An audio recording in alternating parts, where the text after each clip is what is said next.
I found out my wife was secretly turning my daughter into her full-time maid and working her to collapse while I was away. I decided to catch her in the act. I travel for work 3 days a week and thought my new wife, Bethany, was taking good care of my 14-year-old daughter, Jade, while I was gone. Bethany had 2 kids of her own, twin boys who were 12, and she always talked about how important it was to blend our families properly. Jade needs to feel like this is her home too, she'd say, whenever I worried about the adjustment. What I didn't know was that the second my car left the driveway, Bethany turned my daughter into unpaid labor. Jade was responsible for all the cooking, all the cleaning, all the laundry. Bethany would sit on the couch playing on her phone while Jade scrubbed floors on her hands and knees. If Jade missed a spot, Bethany would dump a glass of juice on the floor and make her clean it again. "This is how you learn to do things properly," she'd say. The boys were told they never had to lift a finger because Jade was there to serve them. They'd throw their clothes on the floor and laugh when Jade had to pick them up. They'd demand snacks at midnight, and Bethany would wake Jade up to make them. "Part of being a good sister," Bethany would say. Jade never told me because Bethany threatened her. "Your dad is finally happy again after your mom died. Do you really want to ruin that for him? Do you want him to be alone forever because you're too lazy to help around the house?" She convinced Jade that telling me would destroy our family and that I'd resent her for it. When I was home on weekends, Bethany would make a big show of doing housework herself and telling the boys to help out. She'd give Jade breaks and take her shopping. It looked like perfect stepmother behavior. But she'd whisper to Jade in the car, "Remember, this is only when he's here. Don't get comfortable." I started noticing things, though. Jade was always exhausted. She was losing weight. Her grades were dropping. When I asked what was wrong, Bethany would jump in. "Teenage years are so hard. She's probably just adjusting to all the changes. I've been trying to help her, but you know how teenagers are." Then came the week Jade got the flu. I was in Denver for a conference when the school called Bethany to pick her up. Jade had 102 fever and could barely stand. Bethany brought her home and immediately put her to work. Made her clean both boys' bedrooms while she could barely walk. Made her do 3 loads of laundry. Made her cook dinner for everyone. When Jade threw up from the fever and exertion, Bethany made her clean that up too. "You made the mess, you clean it," she said. Jade passed out in the laundry room. Bethany left her there on the floor for 2 hours. The only reason I found out was because my neighbor Kevin saw it happen. He'd come over to return a tool he borrowed and looked through the window when no one answered the door. He saw Jade collapsed on the floor and Bethany stepping over her to get to the kitchen. He called me immediately. I drove 6 hours straight home. Didn't tell Bethany I was coming. When I walked in at 2 in the morning, Jade was mopping the kitchen floor while burning with fever. Her hands were shaking so bad she could barely hold the mop. Bethany was sitting at the table eating ice cream. "She made a mess earlier," Bethany said when she saw me. "She needs to learn responsibility." I looked at my daughter. She'd lost at least 15 pounds. Her hands were red and cracked from cleaning products. She had dark circles under her eyes that looked like bruises. "Jade, go to bed," I said. "Now." Bethany stood up. "She hasn't finished her chores. If we let her slack off because she's feeling a little under the weather, she'll never learn discipline." That's when Jade collapsed again, right there in front of me. As I caught her, she was mumbling apologies. "I'm sorry. I'll finish. Please don't be mad at Dad. I'll be better." I carried Jade to her room and came back downstairs. Bethany was already spinning the story. "She's been so dramatic lately. I've been trying to teach her basic life skills, but she resists everything. I think she might be acting out because she doesn't want me here." I pulled out my phone and called Kevin, put him on speaker. "Tell my wife what you saw today." Kevin described everything. Jade is on the floor. Bethany is ignoring her. The boys were ordering Jade around like a servant while she could barely stand. Bethany tried to interrupt, but I told her to shut up. Then I went to the boys' room and woke them up. "Tell me what Jade does when I'm not here." They thought it was funny. They told me everything. How she was their maid. How Mom said she had to do whatever they wanted. How she wasn't allowed to eat until everyone else was done. How she slept on the laundry room floor sometimes because she was too tired to walk to her room after finishing her chores at 2 in the morning. Bethany stood there with her mouth open. I pointed at the stairs. "Pack a bag. You're leaving my house tonight." Bethany's face shifted from shock to indignation. "You can't just—" "30 minutes, I said.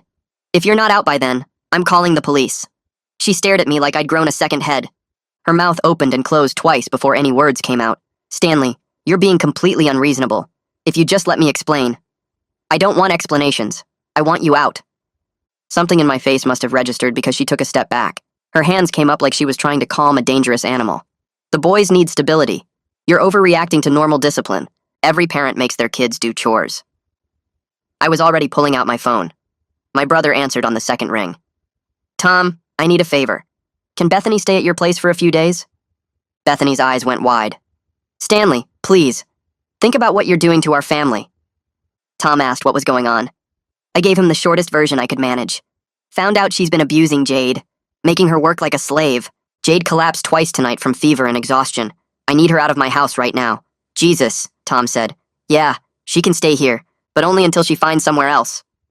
That's fine. She'll be there in an hour. I hung up and looked at Bethany. Go pack, now. She stood there another few seconds, then turned and went upstairs. I heard her footsteps in the bedroom above me, drawers opening and closing. I went to check on Jade. She was sitting on her bed, still in the clothes she'd been mopping in. Her face was flushed with fever, and she was shaking. Dad, I'm sorry. I didn't mean to cause problems. I can do better. I promise. You didn't cause anything. I sat next to her and put my arm around her shoulders. She felt like she was burning up. None of this is your fault. You understand me? But the boys need their mom, and you were so happy, and I just... Stop. I pulled her closer. Jade, listen to me. What Bethany did to you was wrong. It was abuse. You don't owe her anything. You don't owe me anything except being honest, which you couldn't do because she threatened you. This is on her, not you. She started crying. Not the quiet tears from before, but real sobs that shook her whole body. I held her and let her cry. Upstairs, I could hear Bethany moving around, probably taking her time to make some kind of point. After a few minutes, Jade's crying slowed down. She wiped her face with her sleeve. What's going to happen now? Right now, I'm taking you to the hospital. You need a doctor to look at you. I don't want to go to the hospital. I know, but you're really sick. Your fever is too high and you're dehydrated. We need to make sure you're okay. She nodded, but didn't look happy about it. I heard Bethany coming down the stairs with a suitcase. She appeared in Jade's doorway. I'm leaving. But this isn't over, Stanley. You're going to regret this. The only thing I regret is not seeing what you were doing sooner. Get out.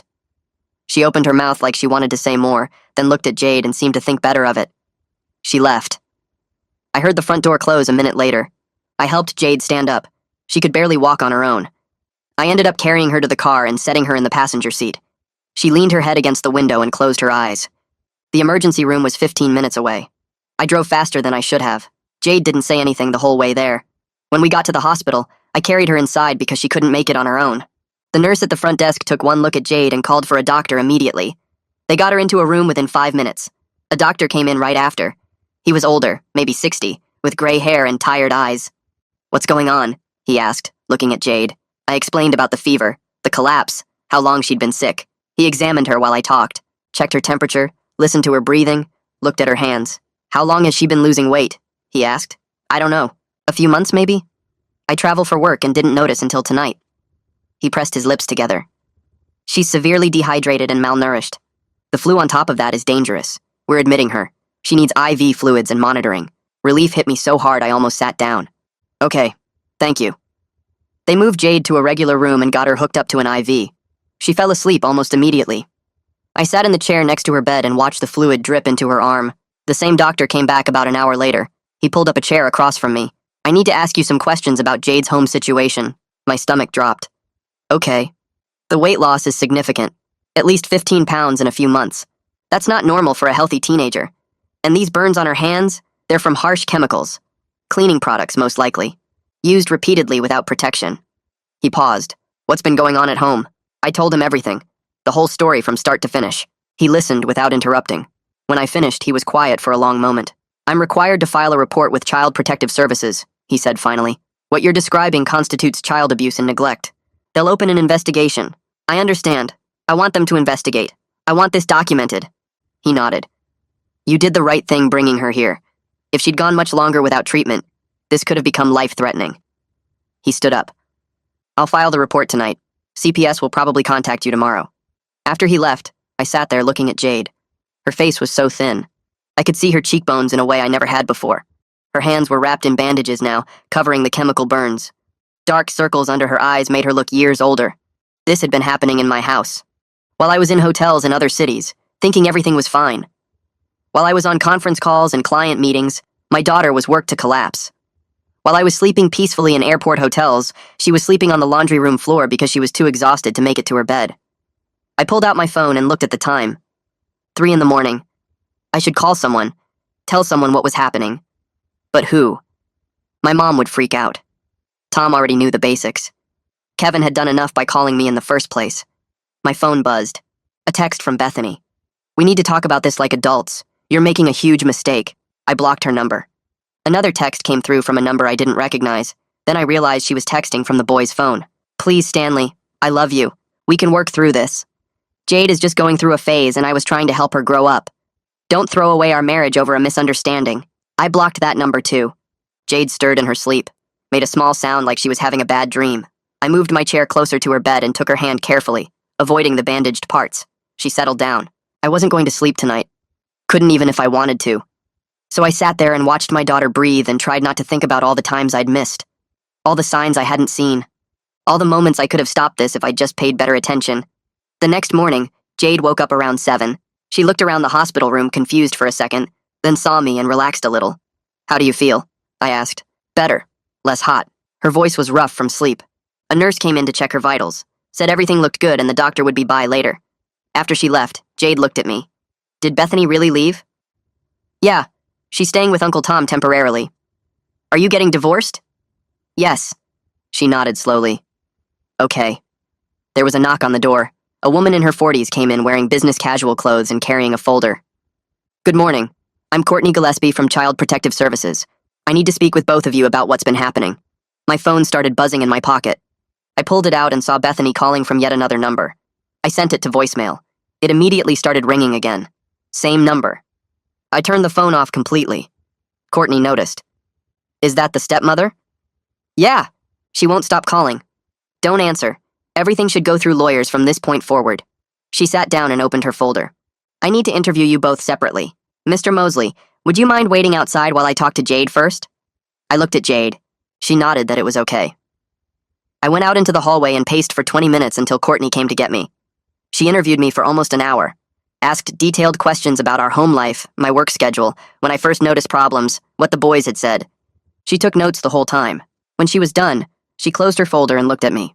Based on what I've heard from both of you and the medical evidence, I'm opening a formal investigation into Bethany's treatment of Jade. The evidence is clear that abuse occurred. You did exactly the right thing by removing her from the home immediately and getting Jade medical care. What happens now? I'll complete my investigation over the next few weeks. I'll need to interview the twin boys and Bethany as well. But I can tell you right now that my recommendation will be that Bethany have no unsupervised contact with Jade moving forward. After Courtney left, I called my boss.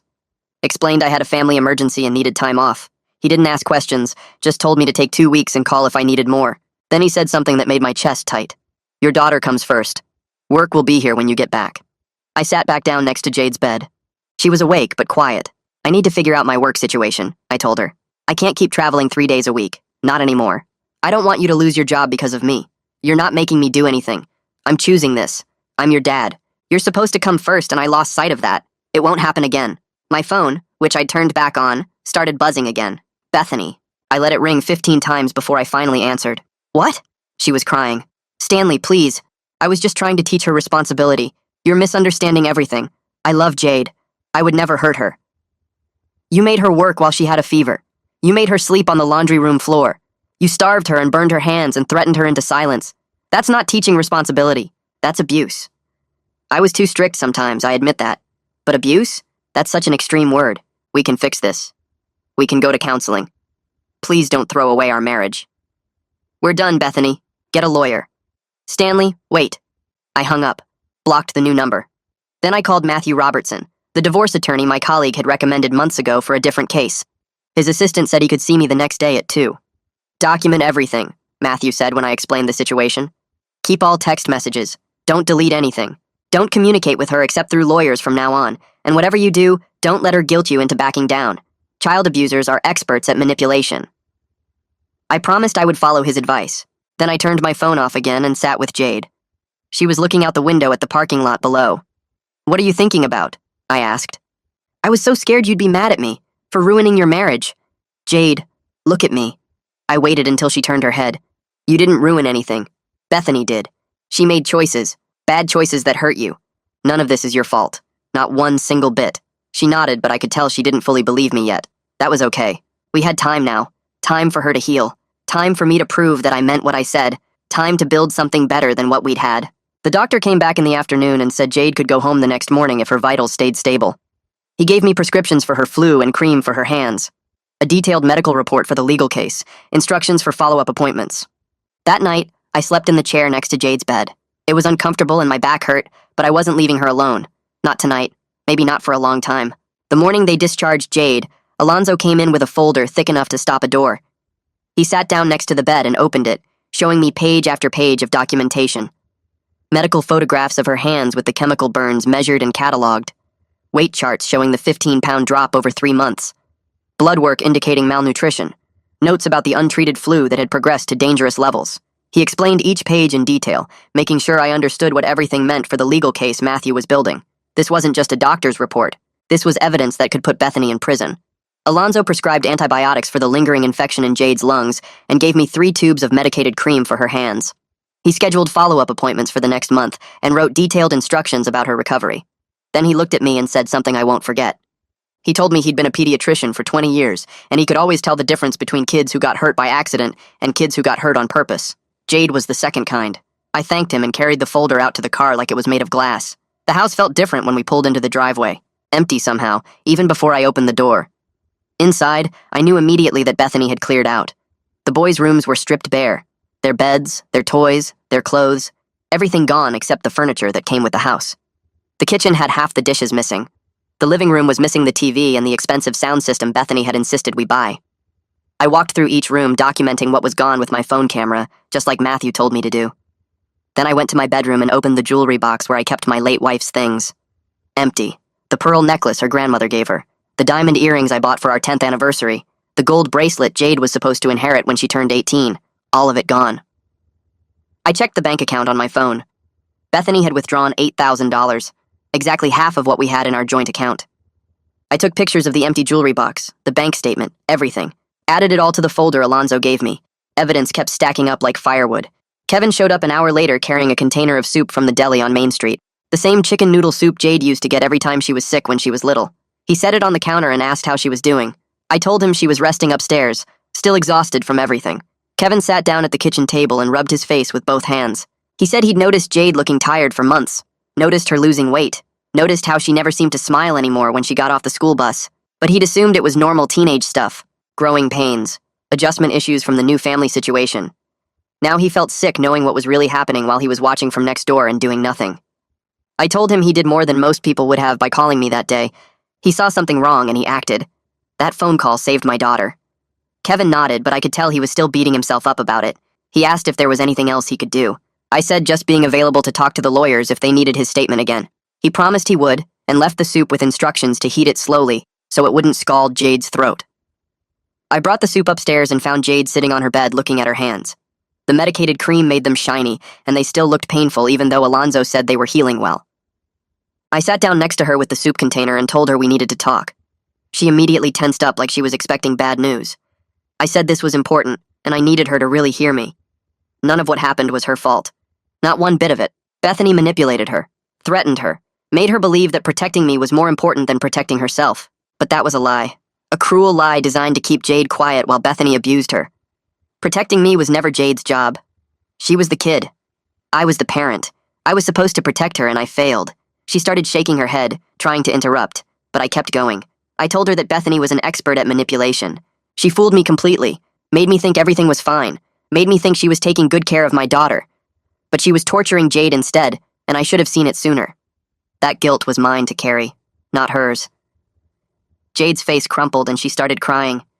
Really crying for the first time since I found her on the kitchen floor. Not the quiet tears she'd shed in the hospital. This was deep, body-shaking sobs that sounded like they were tearing out of her chest. I pulled her against me and held her while she cried into my shirt. She kept saying she was sorry between sobs. Sorry for not telling me. Sorry for letting it happen. Sorry for ruining my marriage. I just held her tighter and told her she had nothing to be sorry for. Nothing at all. The school counselor called while Jade was sleeping off the crying. She said Jade had missed 3 days and they were concerned. I explained the situation as calmly as I could. The abuse, the hospital stay, the CPS investigation, the divorce proceedings that were starting. There was a long silence on the other end of the line. Then the counselor said she wished she'd known sooner. She'd noticed Jade's grades dropping over the past 2 months, noticed her falling asleep in class, noticed how withdrawn she'd become. But every time she called home to discuss it, Bethany explained it away as normal adjustment issues for a blended family. Said Jade was just being dramatic about having to share attention with the twin boys. The counselor had believed her because Bethany sounded so reasonable and concerned. Now she felt terrible for not pushing harder. She offered to set up support services for Jade, counseling through the school, academic accommodations while she recovered, a safe person Jade could talk to if she needed help. I accepted everything she offered and thanked her for caring enough to call. Matthew scheduled a meeting for the next afternoon at his office downtown. I brought everything. The medical reports from Alonzo, the photos of the house showing what Bethany took, the bank statements, Kevin's written statement about what he witnessed, photos of Jade's room compared to the boys' rooms before Bethany cleaned them out. Matthew spread it all across his conference table and went through each piece methodically. He took notes in a legal pad, asking questions about dates and times and specific incidents. When he finished, he sat back and told me this was one of the clearest child abuse cases he'd seen in 15 years of family law. We had medical documentation. We had witness testimony. We had photographic evidence. We had a CPS investigation that was going to back up everything Jade said. The emergency custody protection was going to be easy to get. Bethany wouldn't be allowed near Jade without supervision until a judge decided otherwise. He started drafting the divorce papers right there while I sat across from him. Sole custody of Jade. Restraining order. Asset division that accounted for what Bethany stole. He explained the process would take months to finalize, but the emergency orders would go through fast. Within days, probably. The documented abuse and active CPS involvement meant judges took this stuff seriously. We filed everything the next morning at the courthouse. Matthew walked me through the process, explaining each form and what it meant. Petition for divorce, custody motion, restraining order application, financial disclosures showing what Bethany took from the accounts. It felt surreal signing my name over and over, officially ending a marriage I'd thought would last forever. The clerk stamped everything and said the emergency hearing was scheduled for the following week. Matthew told me to expect Bethany's lawyer to contact him soon. They always did. They'd try to negotiate, try to make this go away quietly. But we weren't negotiating on Jade's safety. Not for anything. Bethany's lawyer called Matthew 2 days later. Matthew put it on speaker so I could hear. The lawyer suggested joint custody with Bethany getting Jade every other weekend. He claimed Bethany was simply teaching Jade life skills and responsibility. Said I was too permissive as a parent, and Jade needed structure. Said the whole thing was blown out of proportion by an overprotective father who couldn't handle his daughter being disciplined. Matthew let him finish his pitch. Then he calmly listed the evidence we had. Medical reports documenting abuse, witness testimony, CPS investigation findings, photos of chemical burns on a 14-year-old's hands. He said this wasn't a negotiation about parenting styles. This was a criminal child abuse case that happened to be playing out in family court first. If Bethany's lawyer wanted to keep pretending this was about chores and life skills, we'd be happy to let a judge decide. The lawyer got quiet, said he'd talk to his client. Matthew hung up and told me this was standard manipulation. They were testing to see if I'd back down to avoid a fight. But we weren't backing down. Not even a little. Courtney finished her investigation a week after we filed for divorce. She called to tell me her findings before the official report went to the court. Based on her interviews with Jade, with me, with Kevin, and with the medical evidence, she determined that abuse had occurred. Severe abuse involving forced labor, physical harm, emotional manipulation, and neglect of medical needs. Her recommendation was that Bethany should have only supervised visitation with Jade. No overnight stays. No unsupervised contact. Mandatory parenting classes before any custody expansion could be considered. She said Jade's testimony had been consistent and detailed. The medical evidence backed up everything she said. Kevin's witness statement corroborated the conditions in the house. This wasn't a case of conflicting stories. This was clear-cut abuse with documentation. Her report would be filed with the court in 2 days and would become part of the official record. I thanked her and felt something loosen in my chest. Validation. Official validation that I wasn't crazy, that what happened to Jade was real and serious and wrong. The question of what to do about Grayson and Linus kept me up at night. I'd spent a year trying to be a good stepfather to them, taking them to soccer practice, helping with homework, treating them like they were my own kids, but they'd laughed at Jade while she suffered. They'd been taught by their mother that some people existed to serve them. They were victims of Bethany's twisted parenting, but they'd also participated in Jade's abuse. Matthew said I had no legal obligation to them now. They weren't my kids. I wasn't adopting them. The divorce would sever any legal relationship I had with them, but I could request updates on their welfare through CPS if I was concerned about how Bethany was treating them. I thought about it for days. Finally decided I'd ask Courtney to keep an eye on them. Not because I wanted them back in my life. Not because I forgave what they did. But because no kid deserved to be raised by someone like Bethany, and maybe someone watching would prevent them from becoming the next generation of abusers. The first night after Courtney finished her report, Jade woke up screaming at 3 a.m. I ran to her room and found her sitting up in bed, soaked in sweat, frantically looking around like she was trying to figure out where she was. She was breathing hard, and her hands were shaking. When she saw me, she started apologizing. She said she'd fallen asleep before finishing the laundry, and Bethany was going to be so mad. I sat on the edge of her bed and told her Bethany wasn't here anymore, that she was safe, that there was no laundry to finish. It took her a few minutes to calm down and remember where she was. She cried and said she kept having the same dream where she was cleaning and cleaning, but the house kept getting dirtier, and Bethany was standing over her saying she'd never be good enough. The nightmares happened 3 more times that week. Each time she woke up thinking she'd failed at some chore and was going to get punished. I started sleeping with my door open so I could hear her faster. On the 5th night, I heard her whimpering and went in before she fully woke up. I sat with her until she settled back down. The next morning, I called around looking for a therapist who specialized in child abuse cases. Most places had waiting lists that were weeks or months long. Finally, I found Diane Peterson, who had an opening because another family had just moved out of state. I explained what happened to Jade, and Diane said she could see us that same week. Jade's first session with Diane lasted an hour. I sat in the waiting room and tried not to imagine what my daughter was saying in there. When they came out, Jade looked tired, but also a little lighter somehow. Diane told me privately that Jade had significant trauma to work through, but she was resilient and willing to do the work. We scheduled weekly sessions every Thursday at 4. Diane said the nightmares were normal and would probably continue for a while, but they'd work on coping strategies to help Jade feel safe even when she was asleep. I had a video call with my boss the following Monday to talk about my work situation. I explained that I needed to be home more for family reasons, that my daughter had been through something serious and needed me present. My boss asked if I could do mostly remote work with just 1 travel day per week instead of 3. I said yes immediately. He told me it would mean a pay cut, probably around 15%, because the travel was part of what justified my current salary. I didn't even hesitate. I told him Jade's safety was worth any amount of money, that I'd make it work. He approved the change starting the following month. My mom called that evening after I texted her about the new schedule, and she offered to stay with Jade on the 1 day per week I still had to travel. She said she could drive up every Wednesday evening and stay until I got back Thursday night. I felt relief wash over me because I didn't want Jade to be alone yet, not when she was still having nightmares and processing everything. My mom said she should have been around more before all this happened, that maybe she would have noticed something was wrong. I told her we all missed the signs because Bethany was good at hiding what she was doing.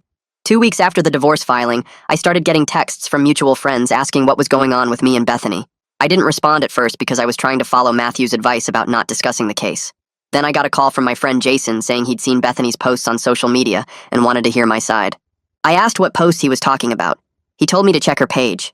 I opened the app for the first time in weeks and found that Bethany had written this long post about how I'd abandoned her and her children without warning, how she'd tried so hard to blend our families, but I'd turned on her the moment things got difficult. She painted herself as this devoted stepmother who loved Jade like her own daughter, and she said I was using false accusations to win a custody battle. She said the boys were devastated and confused about why their stepdad had suddenly disappeared from their lives. The post had dozens of comments from people saying they were sorry she was going through this and that I sounded like a terrible person. I felt my blood pressure spike reading it. I wanted to write my own post explaining what really happened, showing people the hospital records and the photos of Jade's hands. I wanted everyone to know the truth. I called Matthew before I did anything. I told him about Bethany's social media campaign and asked if I should defend myself publicly. He said absolutely not. He told me to stay off social media entirely and let the legal evidence speak for itself in court. He said Bethany's public complaints might actually help our case because they showed her lack of remorse and her continued manipulation attempts. He said judges didn't like it when one parent tried to wage a publicity war during custody proceedings. He told me the people who really mattered would see the truth when it came out in court, and the people who believed Bethany's version without hearing mine probably weren't real friends anyway. I logged out of social media and didn't look at it again. 3 days later, Matthew called with good news. The court had granted our temporary restraining order and emergency custody order. It meant Bethany could not contact Jade at all until the full hearing in 6 weeks. No calls, no texts, no showing up at the school or our house. If she violated it, she could be arrested. I felt relief for the first time since this whole thing started. There was legal protection in place now, something official that said Jade deserved to be safe from Bethany. I told Jade about the order that evening, and she actually smiled a little. She said she'd been scared Bethany would show up somewhere and try to talk to her. Now she knew that couldn't happen. At Jade's next appointment with Alonzo, he examined her hands carefully under the light. He said they were healing, but the chemical burns had been severe enough that she might have permanent scarring, especially on her palms where the skin had been most damaged. He showed me the areas where the tissue hadn't regenerated normally. Every time I watched Jade wince when she wrote something or picked up a glass, I felt rage at Bethany all over again. Those scars were evidence that would be on my daughter's body forever. One afternoon, while Jade was at the school, I decided to go through her room more carefully. I wasn't snooping. I was looking for anything else that might help the legal case. Under her mattress, I found a small notebook with a purple cover. I opened it and realized it was a journal where Jade had documented some of what Bethany did to her. She'd written down dates and specific incidents. March 15th, Bethany made me clean the garage until midnight because I didn't fold the towels the right way. March 22nd, The boys spilled juice on purpose and laughed while I cleaned it up. April 3rd, Bethany said I couldn't eat dinner until everyone else finished and then there wasn't any food left. Reading it broke my heart. My 14-year-old daughter had been keeping this record like she knew someday someone might need proof. I took photos of every page and sent them to Matthew. He called me an hour later and said this was powerful evidence because it showed Jade was aware this treatment was wrong and felt trapped. He said we'd submit it as part of our case file. The journal proved this wasn't normal discipline that Jade misunderstood. This was abuse that she recognized as abuse but couldn't escape from. Bethany's parents called my cell phone on a Saturday morning. I almost didn't answer because I didn't recognize the number, but then I figured it might be important. Her father started yelling at me before I could even say hello. He demanded to know why I was destroying their daughter's life over normal discipline. He said Bethany was a devoted mother who only wanted the best for all the children, and I was making up lies to turn people against her. I tried to explain the severity of what happened. I told him about the hospital admission, the chemical burns, the weight loss, the sleeping on the laundry room floor. He cut me off and said I was exaggerating teenage drama, that kids these days were too soft and needed to learn responsibility. He said his generation had chores growing up and it didn't hurt them. I told him there was a difference between chores and forcing a sick child to work until she collapsed. He said I was coaching Jade to lie, that Bethany would never do the things I was claiming. Her mother got on the phone and said almost the same things. They refused to believe any of it. They said Bethany had always been a wonderful mother, and I was clearly the problem. I realized then that Bethany's family was going to support her no matter what evidence existed. They would twist reality to match their view of their daughter. I needed to protect Jade from their attempts to contact her, or convince her she was wrong about what happened. I blocked both their numbers after the call ended. Then I called Jade's school and told the front office that only I was authorized to pick her up or receive information about her. I gave them a list with just my name and my mom's name on it. I explained there was a custody situation and that no one else should be allowed access. The secretary said she'd put a note in Jade's file and alert all her teachers. Over the next few weeks, I noticed Jade was eating more at meals. She'd always finish what was on her plate now instead of picking at it. She asked for seconds sometimes. I could see her face filling out a little, her clothes fitting better. At her Thursday session with Diane, she told me something that made me want to cry. She said she'd been restricting herself even when food was available because Bethany had trained her to believe she didn't deserve to eat until everyone else was satisfied. She said even after Bethany left, part of her brain still thought she needed permission to take food. Diane was helping her recognize those thoughts and push back against them. She was learning that she deserved to eat when she was hungry, that food wasn't something she had to earn through labor. I was sitting at the kitchen table 3 days later when Kevin knocked on the door. He looked uncomfortable, kept shifting his weight from one foot to the other. He told me he saw Bethany drive by the house twice last week, once on Tuesday afternoon, once on Thursday morning. She slowed down both times, stared at the house like she was checking to see if anyone noticed. Kevin said he wrote down the dates and times because he figured I'd need them. I thanked him and called the police non-emergency line right away. An officer came out that afternoon to take my report.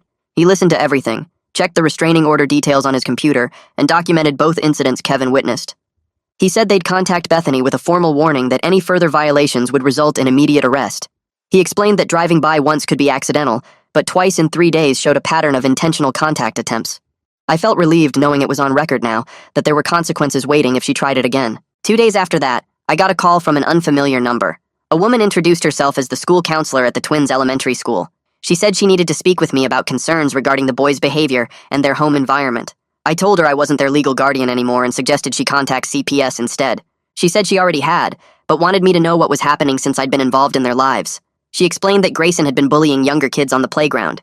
He'd been making them carry his backpack, fetch things for him, clean up his lunch area. When teachers confronted him, he said his mom taught him that some people exist to serve others. The counselor said those exact words came out of a 12-year-old's mouth, and it alarmed every adult who heard it. The school had documented multiple incidents over the past 2 weeks. Linus hadn't been bullying anyone, but he'd been standing by watching Grayson do it without intervening or telling teachers. The counselor said she was mandated to report this to CPS as potential evidence of harmful parenting practices in the home. Courtney called me the next morning. She said CPS was now investigating Bethany's treatment of her own children based on the school's report and everything they'd learned from Jade's case. The things Grayson was saying and doing at the school suggested he'd been taught a disturbing value system at home. Courtney explained they were looking into whether the boys were being raised in an environment that normalized abuse and servitude. She said if the investigation found evidence of harmful parenting, the boys might be removed from Bethany's care and placed with relatives or in foster care. She asked if I had any relatives on Bethany's side who might be suitable placements. I gave her the contact information for Bethany's parents, even though I knew they'd probably defend her. Courtney thanked me and said she'd keep me updated since the cases were connected through Jade. I hung up and sat there feeling twisted up inside. Part of me wanted those boys away from Bethany because I'd seen what her parenting did to Jade. But another part of me remembered them laughing while Jade scrubbed floors, remembered them demanding midnight snacks and enjoying watching her suffer. They were 12 years old, and they'd treated my daughter like property. I knew they were victims of Bethany's teaching, that kids learn what they're taught. But knowing that didn't erase the memory of their faces when they told me how Jade wasn't allowed to eat until they were done. I called Diane and asked for an emergency session because I couldn't sort through these feelings on my own. She fit me in that afternoon.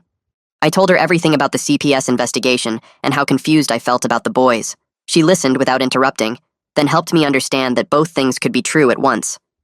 I could recognize they were victims of bad parenting while also acknowledging the harm they caused Jade. She said feeling compassion for them didn't mean excusing what they did, and prioritizing Jade's healing didn't mean I was heartless toward them. She helped me see that the boys getting help now might prevent them from growing into adults who abuse others. That made it easier to accept whatever CPS decided. Jade found me in the living room that evening. She sat down on the couch next to me and asked if she'd have to see Bethany at the custody hearing. I wanted to lie and tell her no, but Diane had taught me that Jade needed truth even when it was hard. I told her she might have to testify about what Bethany did to her. I watched her face go pale and her hands start shaking. She asked if Bethany would be in the same room. I said yes, but that I'd be there too, and so would Matthew and probably Diane. I promised her that Bethany wouldn't be allowed to come near her or speak to her directly. Jade started crying and said she didn't think she could do it, that she couldn't look at Bethany and talk about everything that happened. I held her while she cried and told her I understood how scary it was. Then I called Diane right there and asked if she could work with Jade on preparation for testifying. Diane said she'd done this with other kids before, and she'd help Jade get ready. Matthew called later that night after I texted him about Jade's fear. He said he'd make the testimony process as easy as possible, that he'd object to any questions that were too harsh, and that the judge would be aware Jade was a minor victim testifying against her abuser. The next week, an envelope arrived from Bethany's lawyer. Inside was another settlement offer. They were suggesting supervised visitation with Jade in exchange for me dropping the abuse claims in the divorce proceedings. The letter said it would make everything go faster and be less traumatic for everyone involved. I read it twice to make sure I understood what they were asking. They wanted me to pretend the abuse never happened, so Bethany could see Jade again. I called Matthew immediately and read him the offer. He was quiet for a moment, then said we were rejecting it and he'd draft a response.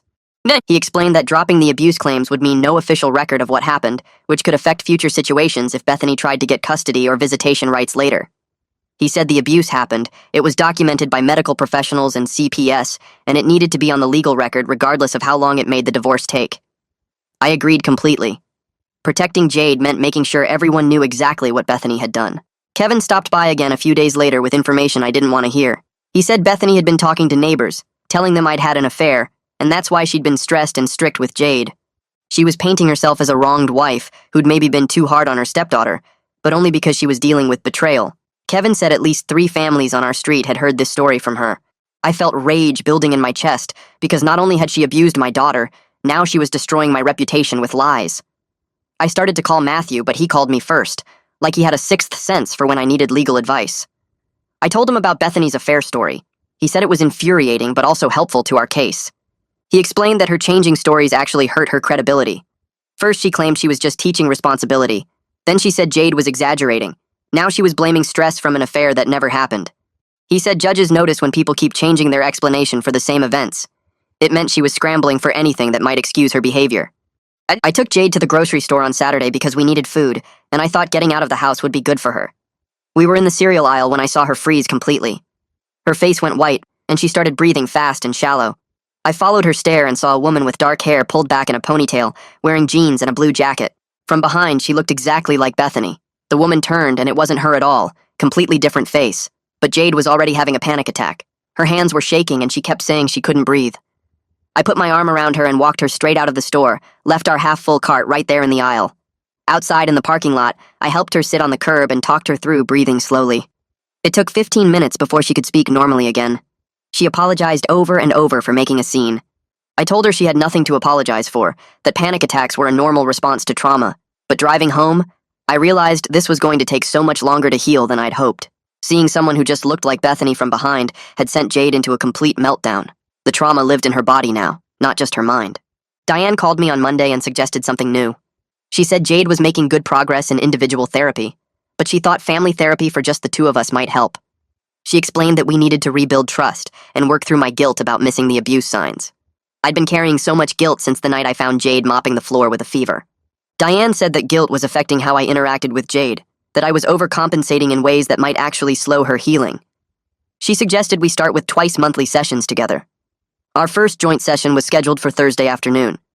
We sat in Diane's office, Jade on one end of the couch and me on the other. Diane asked Jade what she needed from me to feel safe. Jade started crying and said she needed to know I wouldn't leave her again. Then she admitted something that broke my heart into pieces. She said when Bethany was abusing her, she thought if she told me what was happening, I might choose Bethany over her. She thought I'd be angry at her for ruining my marriage and my chance at happiness.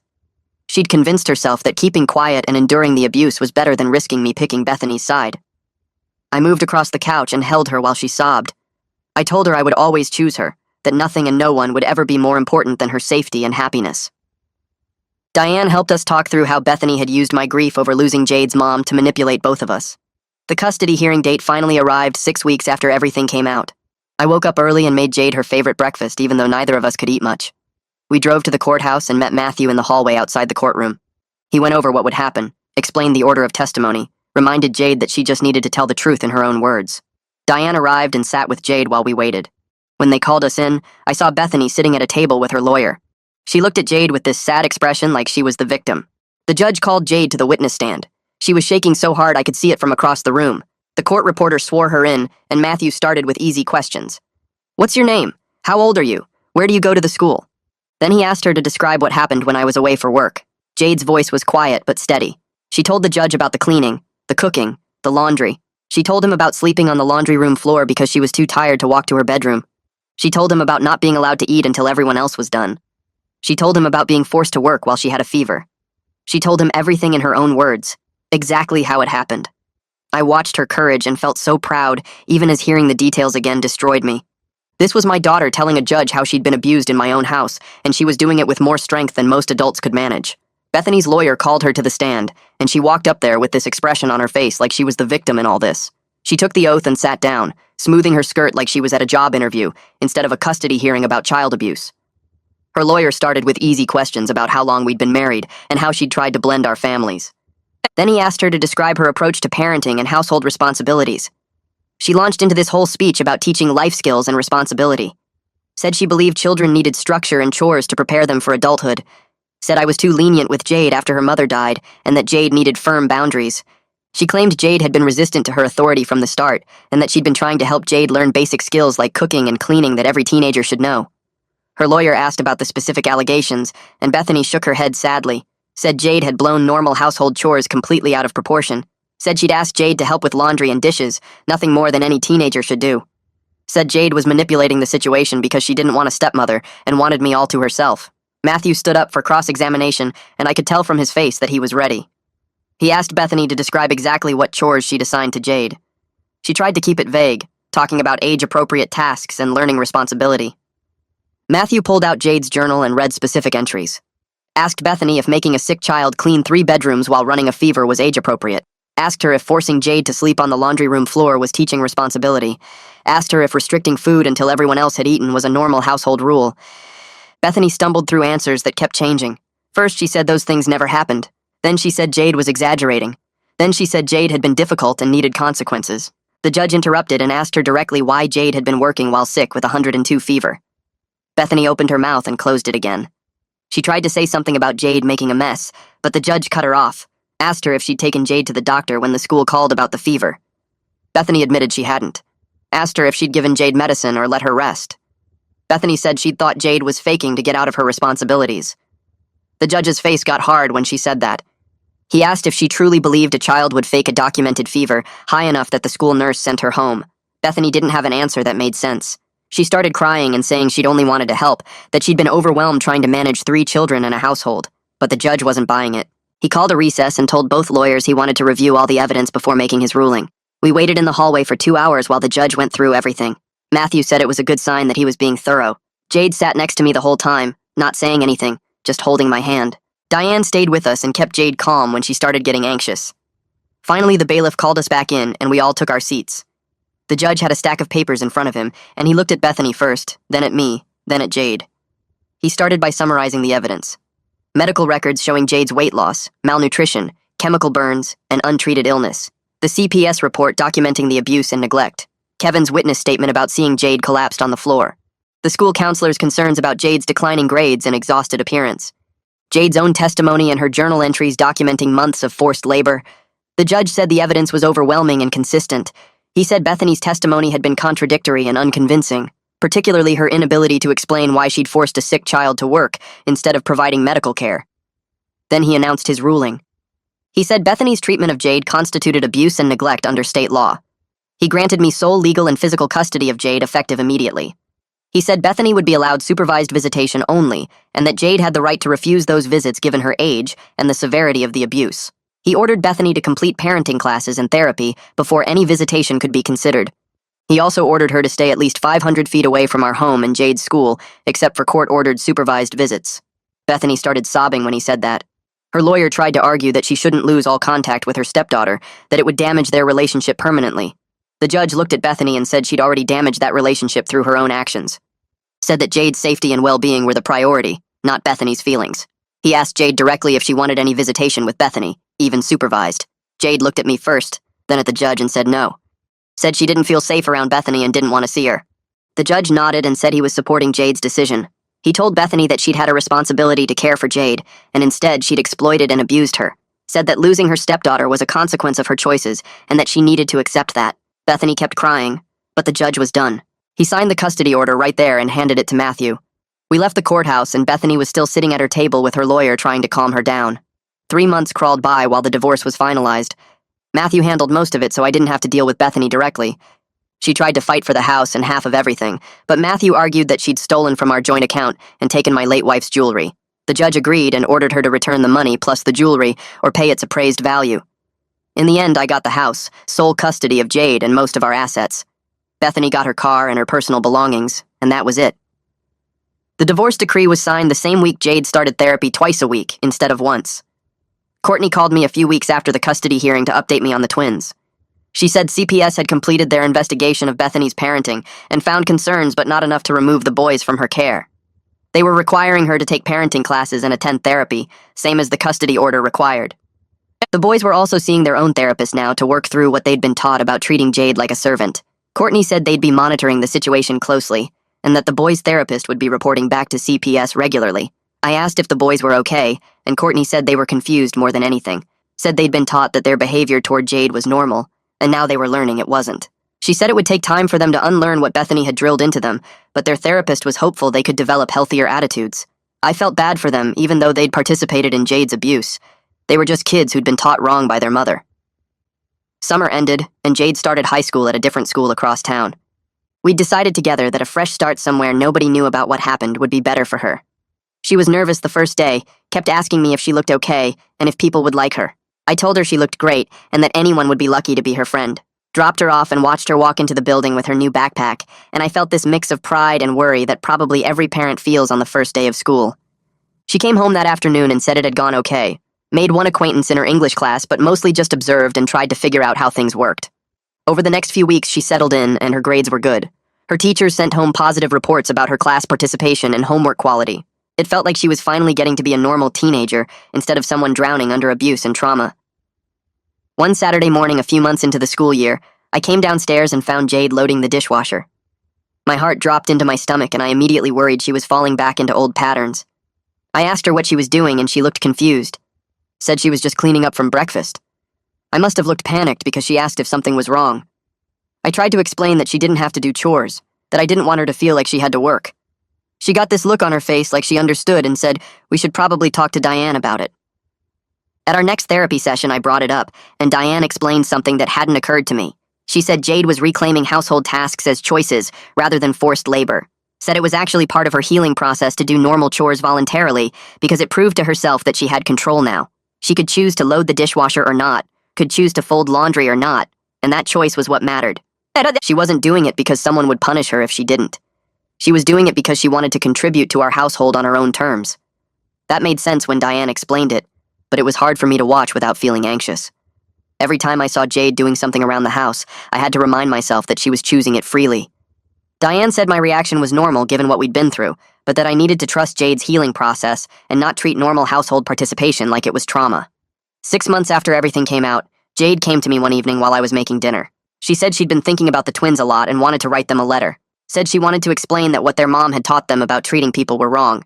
I didn't know how to respond at first because I wasn't sure it was a good idea to have any contact with Bethany's family. But Jade said she needed to do it for herself, not for them. Needed to tell them that everyone deserves respect, regardless of family relationships or household roles. We talked to Diane about it at our next session, and she thought it was a healthy impulse. Said writing the letter would help Jade process her feelings about the twins and their role in her abuse. She offered to help Jade write it in a way that was clear, but not accusatory. Over the next few weeks, Jade worked on the letter during her therapy sessions.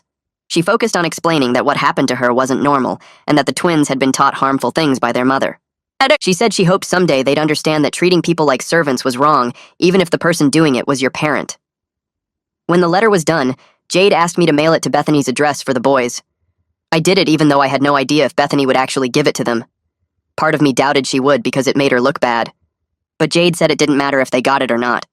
What mattered was that she'd said what she needed to say. I hoped someday those boys would understand they'd been taught harmful things and would choose to be different from their mother.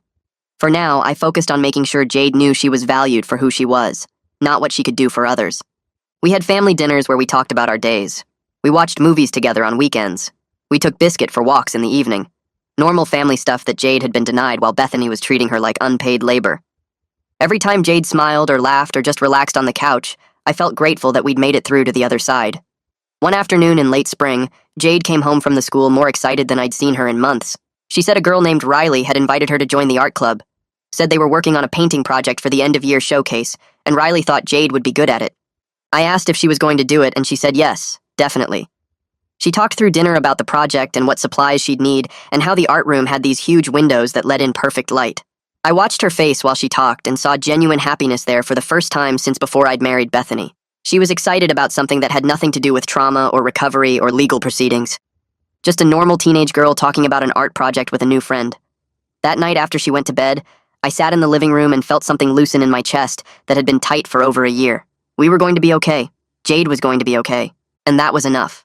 A few weeks later, my mom called to say she was coming to visit. I hadn't seen her in almost 8 months because she lived 3 states away, and her health wasn't great for long drives. When she walked through the door and saw Jade, she stopped in the entryway and started crying. Jade looked confused and asked if she was okay, and my mom just pulled her into a hug and said she looked so healthy and happy compared to the last time she'd seen her.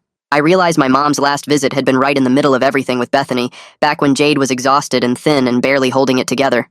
My mom kept apologizing through tears, saying she should have visited more often, that maybe she would have noticed something was wrong if she'd been around more. I led her to the kitchen and made tea while Jade sat with her on the couch. My mom kept touching Jade's face and arms like she needed to make sure she was really okay. I told my mom that everyone missed the signs because Bethany was skilled at manipulation. She'd fooled me completely, fooled the school, fooled Kevin until he happened to look through the window at exactly the right moment. We couldn't change the past, but we could make sure Jade felt supported now. My mom stayed for the weekend and Jade soaked up her grandmother's attention. They baked cookies together and watched old movies, and my mom told stories about when I was Jade's age. It was the most relaxed I'd seen Jade in months, just being a normal teenager with her grandmother instead of carrying the weight of everything that had happened. At Jade's next appointment with Alonzo, he examined her hands and said the scarring was minimal.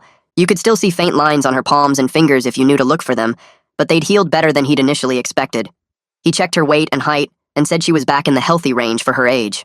The malnutrition hadn't caused any permanent damage to her growth or development. I felt relief wash over me because I'd been worried that Bethany's abuse would leave lasting physical effects beyond just the emotional trauma. Alonzo said Jade was doing remarkably well considering what she'd been through. He scheduled a follow-up in 6 months just to make sure everything stayed on track. Diane told me in our next parent session that Jade was making excellent progress in therapy. She'd developed good coping strategies for when she felt anxious or had flashbacks about the abuse.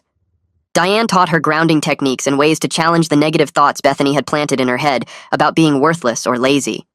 Jade still had hard days where the memories hit her and she'd get quiet or withdrawn, but those days were becoming less frequent and less intense. Diane said Jade was doing the work of processing her trauma in a healthy way instead of burying it or letting it control her. She thought Jade would continue to heal and that the worst of the acute trauma response was behind us now. My boss called me into his office one afternoon, and I braced myself for bad news about my reduced travel schedule. Instead, he told me the company was promoting me to a senior position that came with a significant raise. The role involved more strategy work and less client site visits, which meant I could stay remote most of the time. I almost laughed with relief because the promotion would help offset the pay cut I'd taken to work from home more. I could put real money into a college fund for Jade now and rebuild our financial stability. I took Jade out to dinner that night to celebrate, and she seemed genuinely happy for me. She said she was glad I didn't have to worry so much about money anymore. A few weeks later, Jade came to me with an idea. She wanted to know if we could adopt a dog. She'd been thinking about it for a while and thought having a pet might be good for her. I realized she was probably right, because a dog would give her something positive to focus on and a companion for when she was home alone. We spent a Saturday afternoon at the animal shelter looking at different dogs. Jade walked past the puppies and the energetic young dogs and stopped at a kennel in the back corner. Inside was an older golden retriever mix with gray around his muzzle. The shelter worker said his name was Biscuit, and his previous owner had died, leaving him without a home. Jade knelt down, and Biscuit came over to sniff her hand through the bars. She looked up at me with hope in her eyes, and I knew we were taking him home. Biscuit settled into our house like he'd always been there. He followed Jade everywhere and slept on a dog bed next to hers at night. I'd catch her talking to him while she did homework or reading out loud with him curled up next to her. He was exactly what she needed. 1 year after I discovered what Bethany was doing, Jade and I had a quiet evening at home. We'd ordered pizza and were watching a movie when Jade paused it and turned to me. She said she wanted to thank me for believing her and protecting her. She knew I felt guilty about not seeing the abuse sooner, but she was grateful I'd acted immediately once I knew the truth. She said a lot of kids in her support group at therapy had parents who didn't believe them or who chose their abusers over them. She felt lucky that I'd never doubted her or made excuses for Bethany. I felt my throat get tight because I did still carry guilt about missing the signs for so long, but hearing Jade say she felt protected and believed meant everything. I told Jade that she'd saved herself by surviving until I found out. Her strength amazed me every single day. We were both healing from what Bethany had done, me from the guilt, and her from the trauma itself. We'd never forget what happened because it was part of our story now, but we were building something better together. Something based on trust and respect and actual love instead of manipulation. Jade leaned against my shoulder and we finished the movie with Biscuit snoring at our feet. A few months later, Jade started talking about her future in a way she hadn't before. She said she was thinking about maybe becoming a therapist someday to help other kids who went through abuse. Diane encouraged this interest when Jade brought it up in their session. She told Jade that survivors often made the best advocates and counselors because they understood the experience from the inside. Diane suggested volunteer opportunities when Jade got older that might help her explore the field, like peer support groups or mentoring programs for younger kids in the foster system. I ran into Kevin at the hardware store one Saturday morning. He asked how Jade was doing and I told him she was thriving. She'd made friends at the school, joined the art club, adopted a dog, and was talking about becoming a therapist. Kevin smiled and said he was glad to hear it. I thanked him again for making that phone call a year ago. He'd saved my daughter's life by refusing to ignore what he'd seen through that window. Kevin waved off the thanks, but I could tell he was glad he'd acted on his instincts that day. We talked for a few more minutes about normal neighbor stuff before heading our separate ways, but I left that conversation feeling grateful that there were people like Kevin in the world who saw something wrong and actually did something about it. A few months later, Jade came home from the school and dropped her backpack on the kitchen counter with a huge smile on her face. She pulled out her report card and handed it to me without saying anything. I opened it and saw straight A's across every single subject. Her English teacher had written a note at the bottom saying Jade was a joy to have in class and always participated with thoughtful comments. Her math teacher wrote that she'd improved dramatically this semester and was helping other students during study groups. I felt my chest get tight reading those comments because just over a year ago, Jade had been failing classes and falling asleep at her desk from exhaustion. I walked to the fridge and used a magnet to stick her report card right in the center where we could both see it every day. Jade hugged me and said she'd worked really hard this semester. I told her I was incredibly proud of her and that she'd earned every single one of those grades through her own effort and determination. That night, I took her out for dinner at her favorite restaurant to celebrate, and watching her laugh and talk about her classes made me feel grateful beyond words that she'd gotten her life back. Over the next few weeks, Jade and I started building new routines that were just ours. Every Friday night became movie night where we'd order pizza and watch whatever film Jade picked out, even if it was something I'd normally never choose. She loved picking obscure horror movies or animated films, and I learned to appreciate her taste even when the movies were weird. Sunday mornings became pancake mornings where we'd both cook breakfast together, and Jade would experiment with different toppings and mix-ins. She made blueberry pancakes, chocolate chip pancakes, and once even tried bacon pancakes that were actually pretty good. These small traditions helped Jade feel secure because they were predictable and positive, something she could count on every single week. They also gave us happy memories to replace the awful ones from when Bethany lived with us. Biscuit always joined us for movie nights, sleeping on the couch between us, and he'd sit at our feet during Sunday breakfast hoping for dropped pancake pieces. These simple routines became the foundation of our new life together, built on actual care and respect instead of fear and control. I had a session with Diane without Jade present, where she updated me on my daughter's progress. Diane told me that Jade had processed the trauma remarkably well, considering how severe and prolonged the abuse had been. She said Jade had developed strong coping skills for managing anxiety and had worked through most of her guilt about not telling me sooner. Diane recommended reducing therapy sessions from weekly to twice monthly because Jade was doing so well and didn't need as much intensive support anymore. She credited Jade's natural resilience and the strong support system I'd built around her with her successful recovery. Diane said having immediate consequences for Bethany, getting medical care right away, and never doubting Jade's story had made a huge difference in how well she'd healed. She also mentioned that Jade had expressed interest in helping other abuse survivors someday, which Diane thought was a healthy way to find meaning in what she'd been through. I left that session feeling hopeful about Jade's future in a way I hadn't felt since before I married Bethany. 2 years after everything happened with Bethany, Jade turned 16 and had become a completely different person than the exhausted, scared girl I'd found mopping floors with a fever. She volunteered every Saturday at an organization that helped other kids who'd survived abuse, working with a peer support group for teenagers. She'd share parts of her own story when it helped other kids feel less alone, and she had this way of listening that made people trust her. The organization's director told me Jade was one of their most dedicated volunteers and had a natural gift for connecting with traumatized kids. Watching Jade turn her pain into purpose and use her experience to help others made me incredibly proud of the person she was becoming. Our life wasn't perfect because we still had hard days when Jade struggled with anxiety, or I felt guilty about missing the abuse signs for so long. But our life was ours. It was safe, and it was filled with genuine love and respect. Jade knew she mattered for who she was, not what she could do for other people, and that knowledge had changed everything for both of us.